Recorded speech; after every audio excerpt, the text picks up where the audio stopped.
Thank you, Madam Deputy Speaker. I beg to move that leave be given to bring in a bill to make provision for establishing an independent public inquiry into UK involvement in Israeli military operations in Gaza, to require the inquiry to consider any UK military, economic or political cooperation with Israel since October 2023, including the sale, supply or use of weapons, surveillance aircraft and Royal Air Force bases, to provide the inquiry with the power to question ministers and officials about decisions taken in relation to UK involvement and for connected purposes. Madam Deputy Speaker, in the aftermath of the Iraq War, several attempts were made to establish an inquiry surrounding the conduct of British military operations. The government of the day spent many years resisting those attempts and those demands for an inquiry. However, they could not prevent the inevitable, and in 2016 we had the publication of the Chilcot Inquiry, which Sir John Chilcot had undertaken over several years. The report found serious failings within the British government, which ignored the warnings of millions of ordinary people who had been protesting on the streets against the invasion. I was leader of the Labour Party at that time when the report came out, and I apologised on behalf of the Labour Party for the catastrophic decision to go to war in Iraq. History is now repeating itself. Over the past 18 months, human beings have endured a level of horror and inhumanity that should haunt us all forever. Entire families wiped out, limbs strewn across the street, mothers screaming for their children buried under the rubble, human beings being torn to pieces, doctors performing amputations without anaesthetic, children picking grass and dirt from the ground thinking they might find something edible to eat. The survivors will face lifelong mental health consequences which will go on for generations. Home by home, hospital by hospital, generation by generation.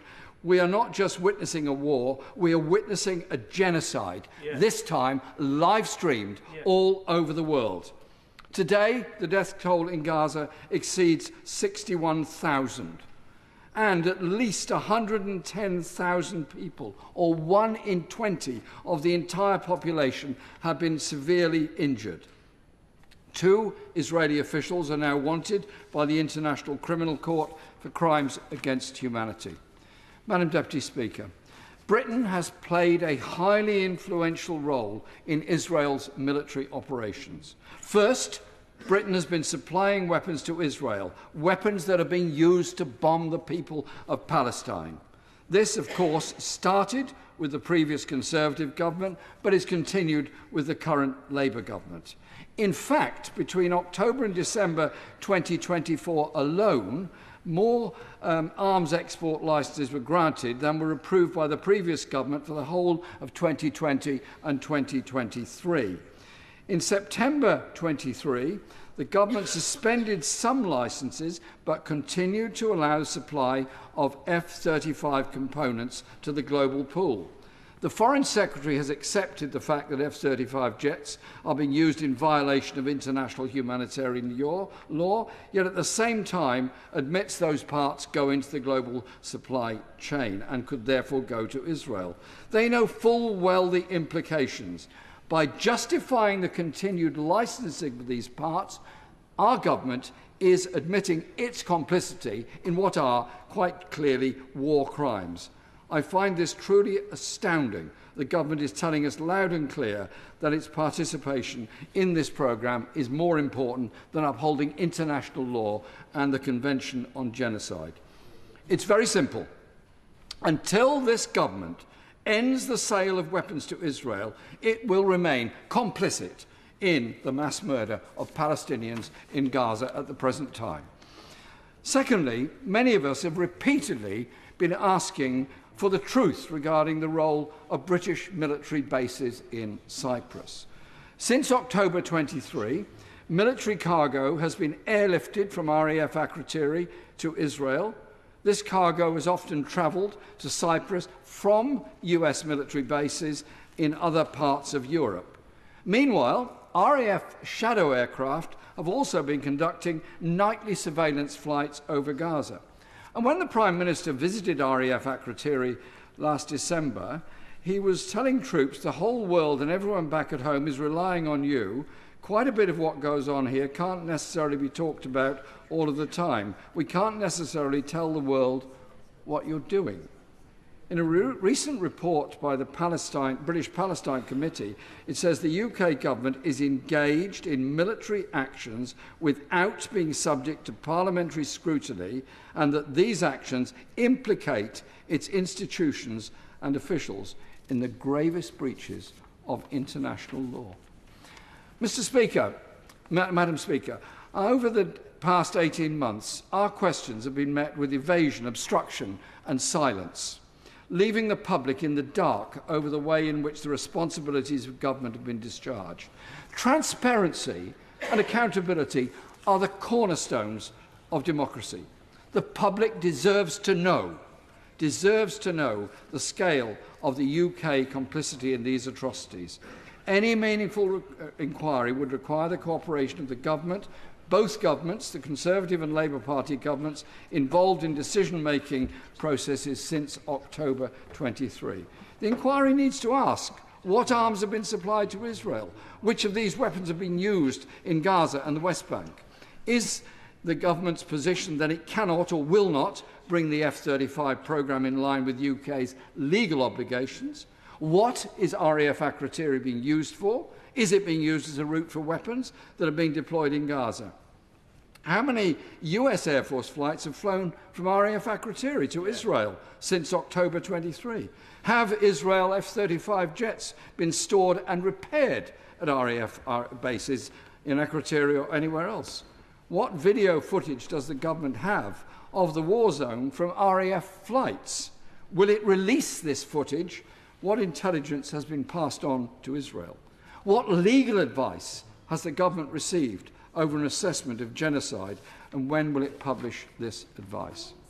Mr. Speaker, I want to finish by reminding the House that in October 23, many of us called for an immediate ceasefire, for the bombing to stop, and for the release of all hostages. We condemned those attacks, but expressed alarm over the wholly disproportionate nature of the response.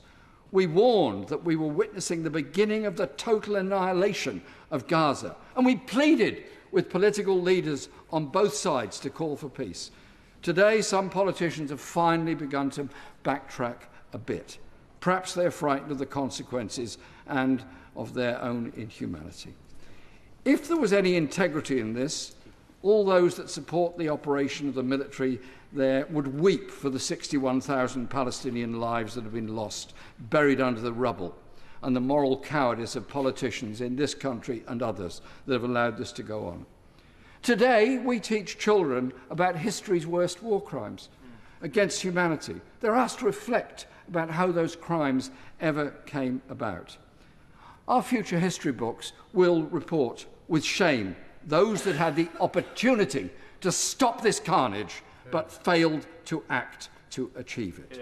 And so, Madam Deputy Speaker, we will continue our campaigns in this House and outside because we're appalled at what is happening. Our demonstrations, the huge demonstrations in this country and all around the world, are made up of people of all ages, all faiths, and actually quite a wide range of political opinion. They're united with the simple human request that we stop the bombing and save lives, and we stop that bombing by no longer supplying any weapons to do it. We will continue to campaign for truth, for accountability, and most importantly, for peace and for justice for the Palestinian people who've been denied all of that for far too long. Today, if this bill is agreed, and I hope it will be, this will be a step forward in opening up the murky history of what's gone on, the murky arms sales, and the complicity in appalling acts of genocide. The question is that the honourable member has leave to bring in the bill. As many of that opinion say aye. Aye. Of the contrary, no. No. As many of that opinion say... I think the ayes have it. Many of that opinion say aye. Aye. Of the contrary, no. No. I will remind members that vote must follow voice. A member who opposes the motion by shouting no may not then vote in favour of it if there is a division. So I'll give it one more go. The question is that the honourable member have leave to bring in the bill. As many of that opinion say aye. Aye. Of the contrary, no. I think the ayes have it. The ayes have it. Who will prepare and bring in the bill? Madam Deputy Speaker, Mr Ayub Khan, Mr Adnan Hussain, Mr Shokat Adam, Madam Zara Sultana, Ms Absana Begum, Mr Brian Leishman, Mr Richard Bergen, Ms Kim Johnson, Ms Ellie Chowns, Ms Anne Davis, Mr Brendan O'Hara and myself. Jeremy Corbyn.